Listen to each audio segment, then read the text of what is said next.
Okay, today we're going to discuss World War II. We're going to go back and cover that because we skipped over it last time to cover over socialism and communism. So we're going to jump back with that today.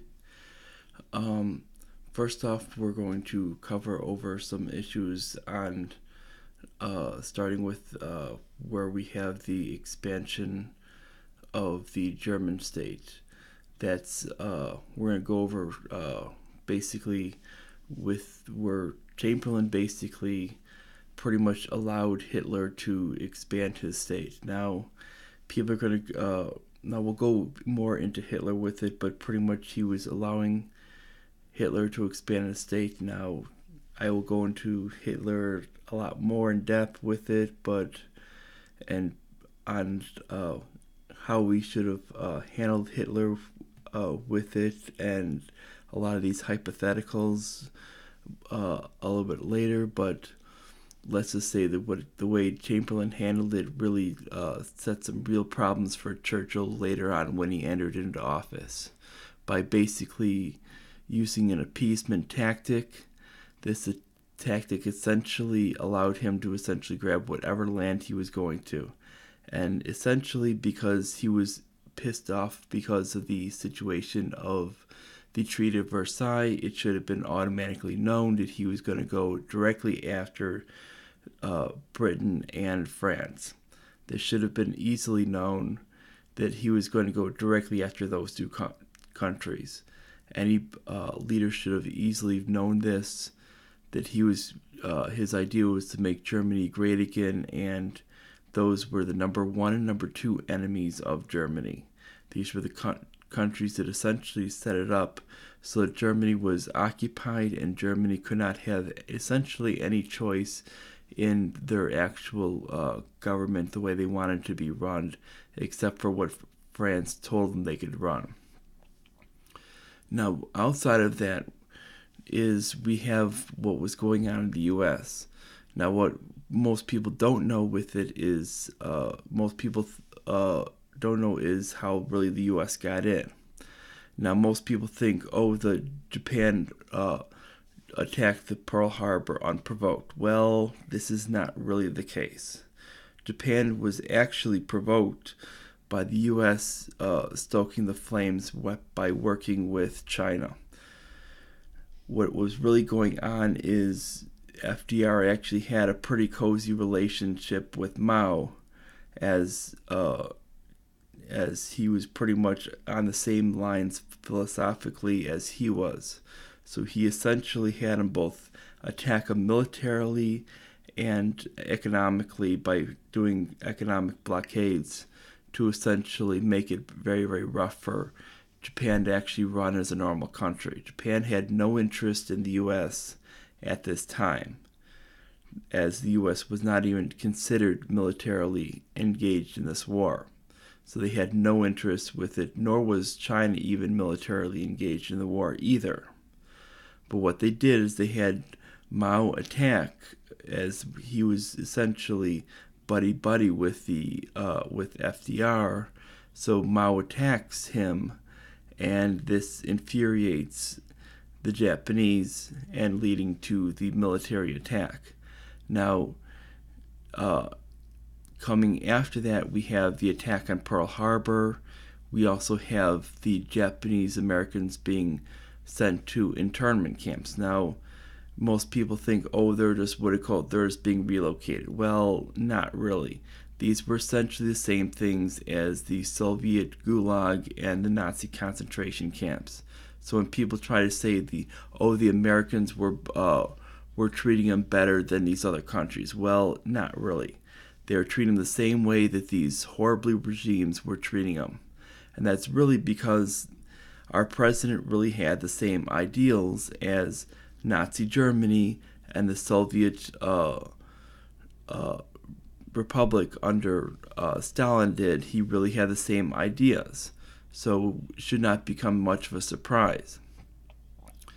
And it can really be seen in the photographs how you see FDR and Churchill seen as being very, very distant in their pictures, and yet contacts and photographs where Stalin and FDR are seen as being very, very close in these photographs, and contact between Mao and FDR, and as well as FDR and Stalin. So you're not seeing exactly the real true picture of what FDR really was. When they try to state FDR was a great president, no, FDR was really essentially trying to get us in the war from the start. He was really, really interested in continuing the idea of remaking Europe and remaking the whole world, and really had us on the idea of this whole thing of socialism and communism is a good thing.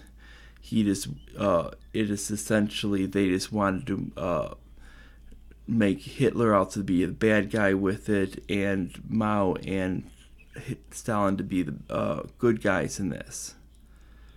At the start, well, as he ended up getting booted out of office from his death, that things end up changing. When it comes down to Mussolini, this is really where fascism comes out to being this big thing. Now, fascism was actually defined, or was actually set up earlier on, with it being the what I call formation of a business and state relationship, and being what I call devised under authoritarian. You can either view it as either way, either an authoritarian regime or a business and state regime.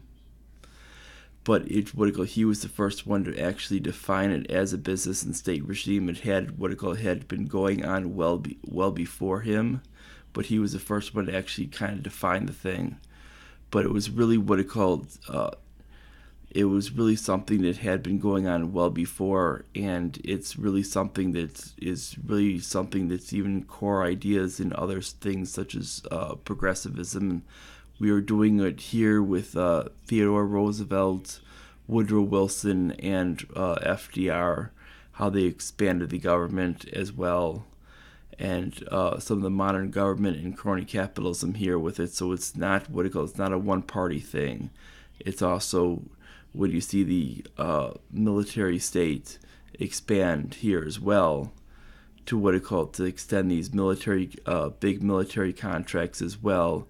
You're seeing the same thing with this idea of your big business and the state coming together and working to basically form this group between business and state together, which was never meant to be. Now, basically, this is why we see that you're seeing both neoconservatives and progressives kind of being in the same kind of camp. Now, neoconservatives were really kind of founded from New York College intellectuals from the Trotsky camp. Now, Trotsky was kind of a little bit different from Stalin, being that he wasn't as much on a lot of the social welfare programs, but he was still really big in militarism. And it was also founded from a lot of the ideas of not as much the social welfare, but the what it called militarism of the Nazi Party. And being that you're seeing that it's very, very similar on the as we found with the discussion of socialism and communism, you're finding that these things are crossing over. And this is why we find today with the neoconservatives, and you're also finding with the liberals, that not many of the ideas are very different. They're kind of cut from the same cloth. That's why you're seeing, if there was really much of a difference, yes, Trotsky was assassinated, but you weren't seeing much of a difference between Trotsky and Stalin when it comes to an ideological view. They weren't ideological opposites. They weren't that much different. They were just ideologically different just enough that it caused conflict. And that this is why in much of what you're seeing in Congress between liberals and neoconservatives, that you're seeing a lot of them vote very, very close together, when it comes to anything, when it comes to war with it, both of pro-war, when it comes to getting any type of big spending, both are big spending things with it, and both are essentially willing to compromise on their part of the spending as on giving the other side their spending as long as they get their spending. This is why you find that the left says, "Oh, we'll give you all the military spending you want as long as we get our domestic spending," and the other side does the same. As long as they get their military spending, they'll give you as much domestic spending as you want. Now, you might want to ask why I don't really want to cover the violence of the war with it. Well, the violence of the war, you're going to find that elsewhere, and everybody's going to go, "Oh, these people died for the war, and this is what patriotism is all about," and they're going to keep pushing all this other nonsense like this, and that's not what patriotism is all about. Patriotism is about looking at what a country is founded on, realizing that it's all about the actual sovereignty of a nation, and actually upholding those ideas. It has nothing to do about people dying for the country. That's what it called. Death is a sad thing. You shouldn't be embracing death. Death is not something that should be ever looked upon as something to be good. We should be avoiding this thing at all costs. Anybody that says, "Oh, death of a military member should be celebrated," no, it should be looked down upon as for the people that actually sent these people off to death. Anybody that says, "Oh, we need to send these people off to this next new war," it doesn't matter if it's Iraq, Iran, Afghanistan, for the next new terrorist thing that they say. These things are, if it's not a direct threat to us, we should not even be looking at it. This is why when people do this with it, there is no reason. The reason why we have a military is just to protect, is for the protection of the actual country itself. It's not to be the policeman of the world. We're not supposed to be guarding all these nations. That's why the ideas of NATO and protecting other countries, we don't do that. That's not the purpose of an army.